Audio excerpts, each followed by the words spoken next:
அனைவருக்கும் வணக்கம். நம்ம இப்போ பாக்கியலட்சுமி சீரியலில் என்னெல்லாம் சுவாரஸ்யமான விஷயங்கள் நடக்குதுன்னு பார்க்கலாம் வாங்க. நம்ம ராதிகா ப்ரெக்னென்ட் ஆன விஷயத்தை வீட்டில் எப்படி தெரியப்படுத்துறதுன்னு தெரியாமல் ரொம்பவே வருத்தத்தோடு இருக்காங்க.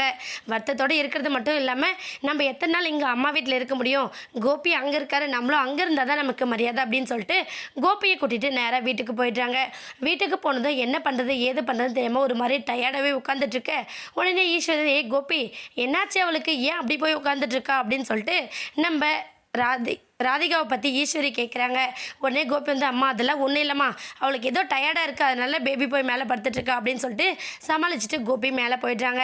மேலே போனதுமே நம்ம ராதிகா கிட்டே பேசுகிறாங்க. பேபி என்ன பண்ணலான்னு சொல்லிட்டு நீ முடிவு எடுத்துருக்க சொல்லு, இதை வச்சு தான் நம்ம அடுத்து என்ன பண்ணுறதுன்னு யோசிக்கணும் அப்படின்னு சொல்லிட்டு நம்ம ராதிகா கிட்டே கேட்க, உடனே ராதிகா வந்து, சரி கோபி இப்போ நம்ம என்ன பண்ணலான்னு நீங்கள் நினைக்கிறீங்க அதை சொல்லுங்கள், நீங்கள் சொல்கிறது படியே நம்ம பண்ணிக்கலாம் அப்படின்னு சொல்லிட்டு நம்ம ராதிகாவும் சொல்கிறாங்க.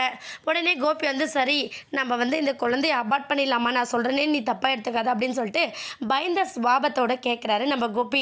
உடனே ராதிகா ரொம்ப கோவப்படுறாங்க. என்ன கோபி என்ன நினச்சிக்கிட்டு இருக்கீங்க, ஏன் குழந்தைய அபார்ட் பண்ண நீங்கள் நினைக்கிறீங்க, உங்களுக்கு இதில் சந்தோஷம் இல்லையா அப்படின்னு சொல்லிட்டு நம்ம ராதிகா கேட்க, உடனே கோபி வந்து, இல்லை பேபி நான் அதுக்காக சொல்ல வரல, எனக்கு என்ன முடிவெடுக்கிறதுன்னு தெரியல, நீ வந்து வீட்டில் உன் அம்மா கிட்ட சொன்னியா, அத்தை என்ன சொன்னாங்க, சந்தோஷப்பட்டாங்களா, இல்லை இந்த வயசுக்கு அப்புறம் நமக்கு குழந்தை தேவையில்லை அப்படிங்கிற முடிவே எடுத்தாங்களா அப்படின்னு சொல்லிட்டு கோபி கேட்குறாரு. உடனே ராதிகா வந்து, அம்மா கிட்ட நான் சொன்னேன் கோபி, ஆனால் அம்மா ரொம்ப சந்தோஷப்பட்டாங்க, ஏன்னா நம்மளோட ரிலேஷன்ஷிப் தொடர்றதுக்கு இது ரொம்ப நல்ல விஷயம் அப்படின்னு சொல்லிட்டு தான் அம்மா சொன்னாங்க அப்படின்னு சொல்லிட்டு நம்ம ராதிகா சொல்ல, உங்கள் மம்மி சொல்லியிருப்பாங்க ஒன்றும் தப்பில்லை, ஆனால் பசங்க என்ன நினைப்பாங்கன்னு எனக்கு ரொம்ப பயமாக இருக்குது அப்படின்னு சொல்லிட்டு கோபி வந்து சொல்கிறாங்க. உடனே ராதிகா என்ன பண்ணுறாங்கன்னா நாசுக்காக ஒரு பேச்சை போடுறாங்க.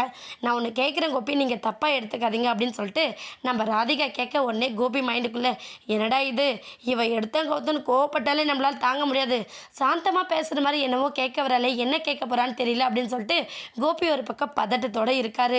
அப்படி ராதிகா என்ன கேட்க போகிறாங்கன்னு வெயிட் பண்ணி பார்க்கலாம். இந்த வீடியோ உங்களுக்கு பிடிச்சிருந்தா மறக்காமல் நம்ம சேனலை சப்ஸ்கிரைப் பண்ணுங்கள். தேங்க்யூ.